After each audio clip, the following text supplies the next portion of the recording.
I'm still going around the world on a motorbike by myself. Introductory song. Make it up as I go.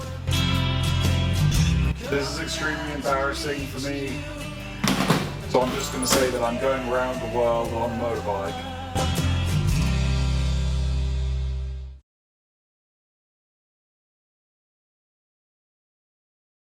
I'm going to ride something like 30,000 miles in I don't know how many days through a lot of different countries.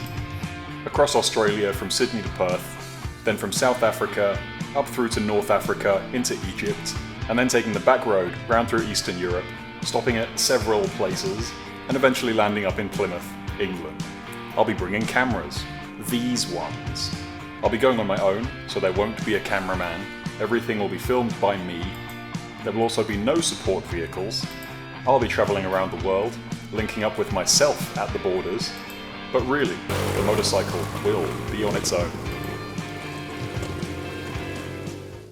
Since the last episode, many things have happened, and if you haven't seen it, it's at the top of your screen now. So click it.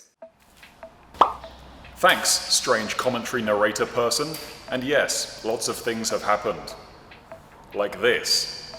The bike is finally fully finished and ready to go. There's nothing left to be done, so let's talk about that. But first, I'm going to talk about all the lovely things that I'm going to be taking with me on this trip. So let's talk about that first. Now first, on the list of things, are these things. Starting with this. This is a helmet. This is to hopefully protect my head in the event that I go barreling down the road into hard objects. And I have bought this one in particular, not because I'm a brand whore, but simply because it fits my head best. And if you're buying a helmet because of the brand, then you're doing it wrong. What you might also notice is this weird little tumour on the side of it. And that's a camera. Now, full disclosure here, Sena actually gave me this camera for free. Because I'm a greedy little boy and I asked them for one. However, this is the exact camera I would have bought had they not given me one. Now, seeing as my YouTube channel is a little bit strange and I don't have many followers, I'm not that familiar with how sponsorships work. My expectations are that I have to say a lot of nice things from a script in order to get free items. But this was not the case. I specifically asked what they wanted me to do in return, and they said nothing and to just enjoy the trip. So thank you, Sena. Now the reason I chose this camera was because it's not a typical dash cam style camera that you see from everyone else that does the Bluetooth and all these hands-free things. That's not really what I'm looking for.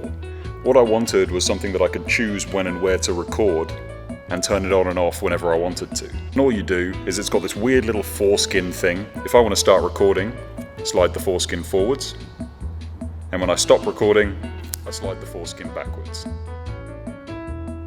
If you're American or Jewish, you're probably not familiar with this. Now that's perfect for me because I don't want to record everything, and I'm sure I'm going to forget at some point to charge my camera. Plus, all these constantly recording cameras tend to only last a few hours. Whereas this one can potentially go for the whole trip without needing a charge, if I just do small segments.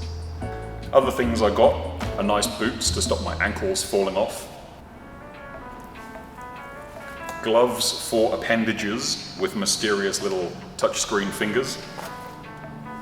And the last one was a petrol cooker, because I don't really want to carry around compressed gas with me, and it means that if I do need fuel, I can just tip it out of the bike, or vice versa. And obviously the fuel's in this weird little container. Let's talk about bike things. Now the cooking stuff we just talked about is going to go in these. And aside from that, I've got a tent and an inflatable mattress.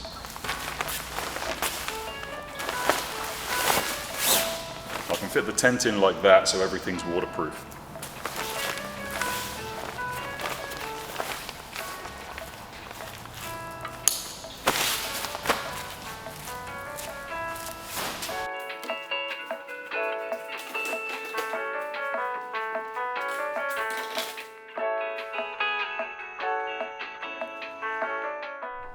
So this is the part of the video when Captain Hindsight is going to tell me that I was stupid for not changing the clutch. But here's my logic behind it. So first, you take off the starter motor. And then you have access to your clutch inside there, which you can probably barely see.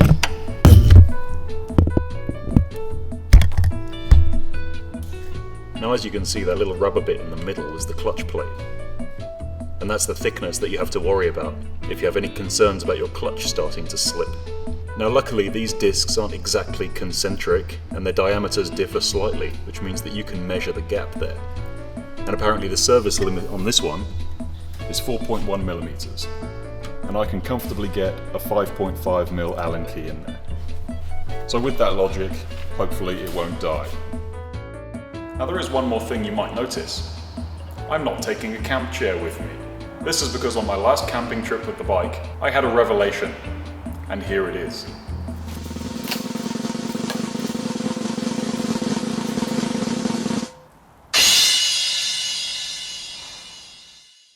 So it's probably a good idea to record this bit from the helmet camera, because then it means I can point at lots of different things and you can see exactly what I mean. And the first thing I'm going to start with are the highway pegs.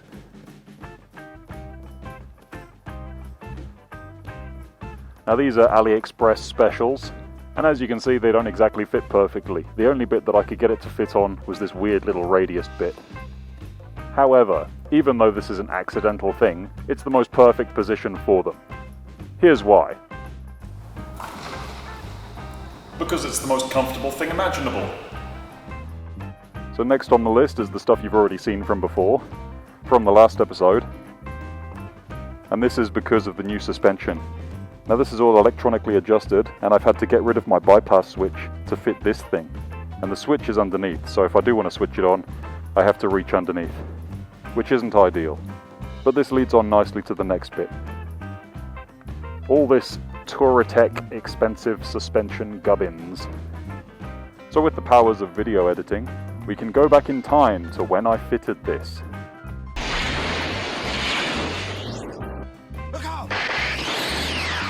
Now, as far as things that are going to go on the bike for this trip, this is the last couple of boxes of stuff that I'm going to be putting on it. But obviously I can't do much when it's in a box.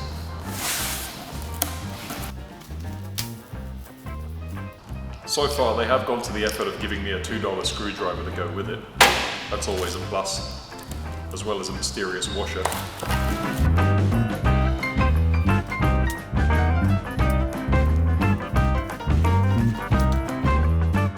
And this is what $6,500 gets you in terms of motorbike suspension. Now I wouldn't have bought it if I didn't think it was worth it, so let's hope that it's as good as they say it is. And I've spoken to a load of their reps and stuff over the time, saying what I'm going to be carrying, where I'm going to be going, and they've put some different springs in that to cope with my body weight as well as what I'll be carrying. So with any luck it'll make the bike handle really nicely compared to what it was before.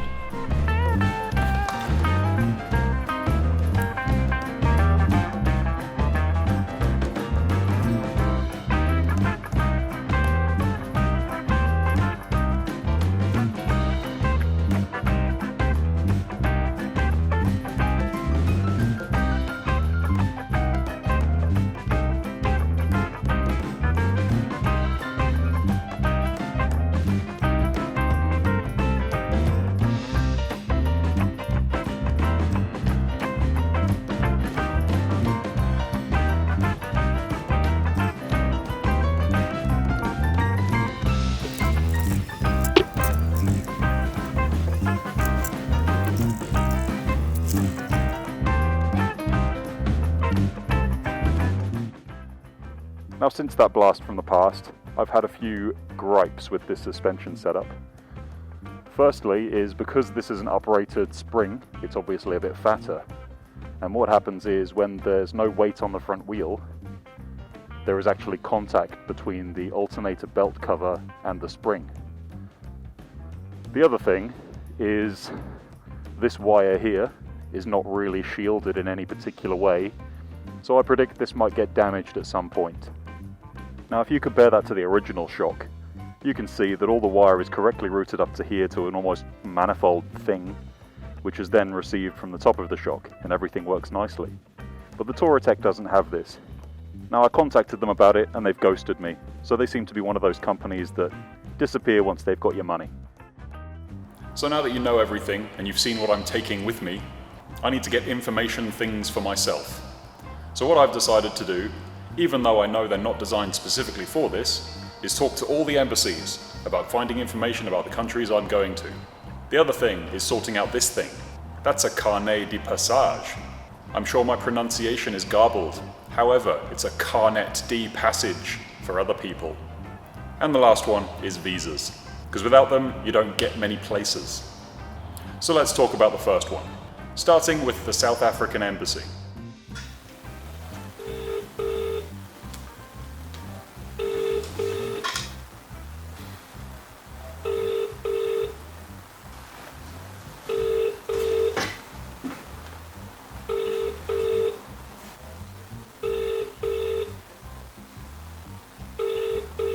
One eternity later. High Commission, good afternoon.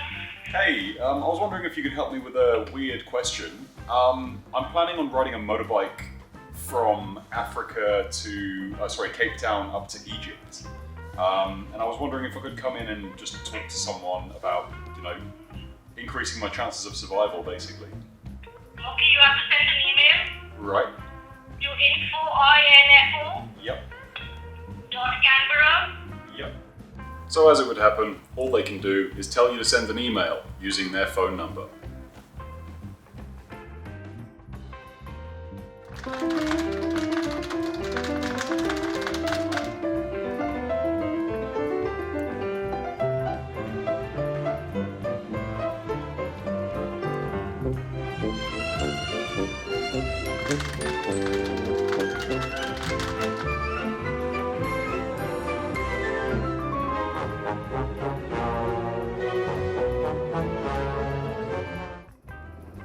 Seriously, why is Super Wog on Netflix?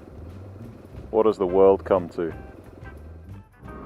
So I've decided to start recording this a good distance away from where I live, so that weirdos can't find me.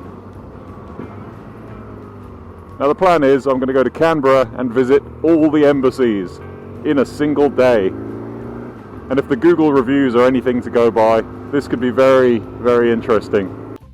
Now just some foreshadowing, I'm very well aware that embassies don't have the role of giving out tourist information, but I'm hoping that some people who work there might be willing to impart some of their knowledge.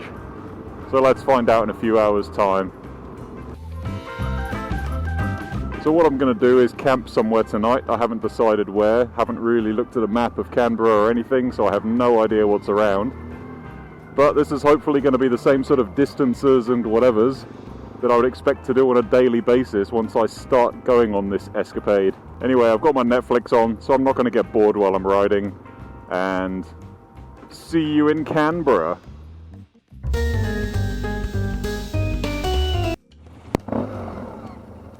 Fucking barking at me.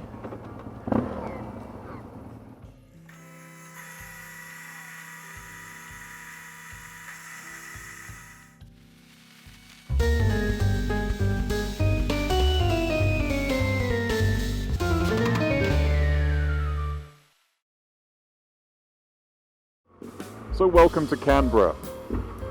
As you can see, it's devolved into a delightful day. It's almost pointless riding to England, seeing as I'm already pretty much there. And I've decided on this trip that I am not going to wear jeans, because all they do when I'm riding this bike is try to put my tea bag up my Wheato. So all I'm doing now is trying to find the South African High Commission.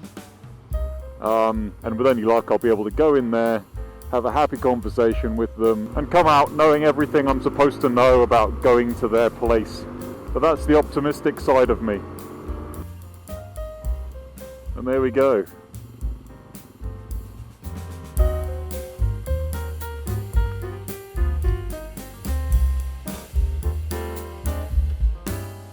Hello, I was just wondering if it's possible to drop in and have a chat quickly, because I'm planning on travelling.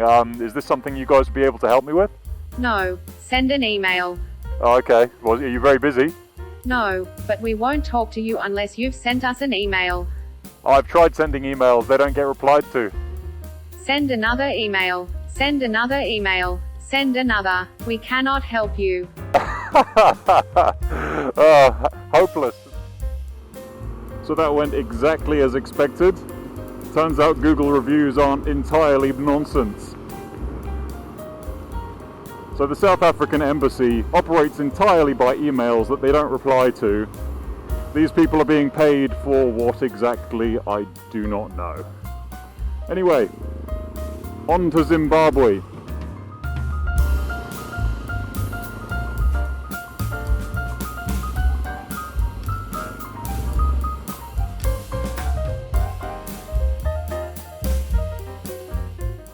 Oh, what a complete 180 that turned out to be. They are absolutely fantastic in there.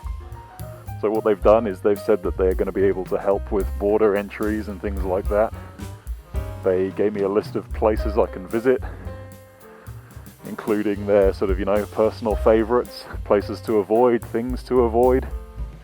So there's a lot to think about after that visit, which is excellent. So for now, I'm gonna send them an email. They asked me to send them an email as well, obviously, but this time they're going to be able to reply with all the links to the places that they suggest I should go. Anyway, on to the next country.